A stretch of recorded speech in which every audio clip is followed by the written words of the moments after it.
Bonjour Romain. Eh bien, je suis très heureux de t'accueillir à la sortie d'une pièce un peu spectaculaire, un petit peu extraordinaire, dirais-je même, de notre fabrication. Alors là, on est bien loin des émaux de Longwy, on est dans un type de travail qui est très différent, beaucoup plus complexe. C'est une sculpture ingélive destinée à l'extérieur, donc qui résiste à la pluie, qui résiste au gel. C'est destiné à un parc et jardin, c'est destiné à une fontaine et c'est un animal fantastique. C'est ce que l'on peut appeler le médiévalisme fantastique, c'est-à-dire cette inspiration qui nous vient du Moyen-Âge, cette inspiration qui est très proche des animaux fabuleux que l'on voyait dans les anciens manuscrits, les anciens incunables, la tapisserie de Bayeux, voilà, tout ce côté très stylisé, mais en même temps qui fait appel à ce qui étaient les contes et légendes. On peut penser à Merlin, on peut penser à Arthur, de notre médiévalisme européen. Donc l'œuvre ici est faite avec une terre très particulière, c'est une terre extrêmement solide, on peut sentir son grain. C'est une terre qui également a de gros avantages sur le plan sculptural car elle se travaille bien au doigt. On peut pratiquement faire tout cela sans outils. C'est la main, c'est le pouce, ce sont les doigts qui manœuvrent la terre et lui donnent sa forme. Il y a besoin de très peu d'outils pour réaliser une œuvre de ce type-là.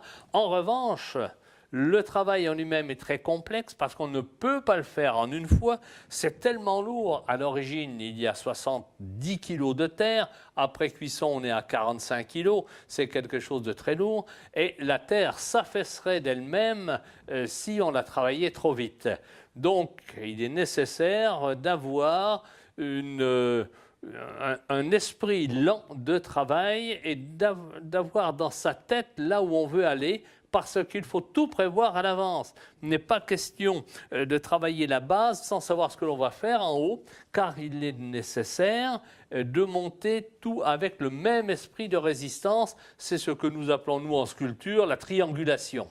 C'est-à-dire que chaque partie va s'appuyer sous forme d'un triangle sur d'autres parties, et le triangle, en mécanique, est indéformable. Et en sculpture, on respecte cette même loi.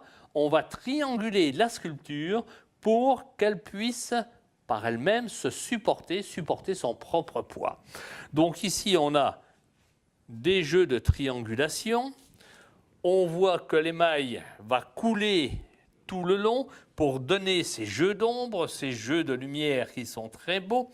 Et le seul endroit où on a voulu de la couleur, c'était la tête, c'était le bec, c'était l'œil, puisque c'est l'endroit où doit se porter le regard.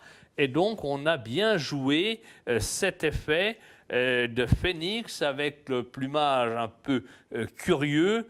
C'est vraiment un animal fantastique et on l'a traduit dans ce côté un peu truculent. Il n'y a pas de naturalisme là-dedans, c'est simplement un rappel du passé, un rappel de nos époques. On peut penser au vieux château de Longwy, on peut penser évidemment à beaucoup de fastes du passé médiéval, et on s'inscrit dans cette ligne de conduite. Voilà, donc un mot peut-être sur, nous avons parlé de la manière de le sculpter, maintenant la manière peut-être de le cuire. Cela demande de très hautes températures de cuisson. La première cuisson, la cuisson que l'on appelle de dégourdi, c'est déjà 1100 degrés. Une fois que cela est refroidi, seulement à ce moment-là, on va poser l'émail et on va cuire une seconde fois, mais là nous serons à 1300 degrés, ce qui est beaucoup plus élevé. Mais cette céramique tient au gel parce qu'elle est cuite à très haute température. Donc la terre devient extrêmement dure, il y a une vitrification très forte des constituants feldspathiques de cette terre-là, et on a le meilleur, puis-je dire, d'un produit. Ça peut durer 1000 ans, 2000 ans, 3000 ans. Cela est pratiquement éternel, puisqu'on a reconstitué à cet endroit-là la température de fusion de certaines terres dans les volcans.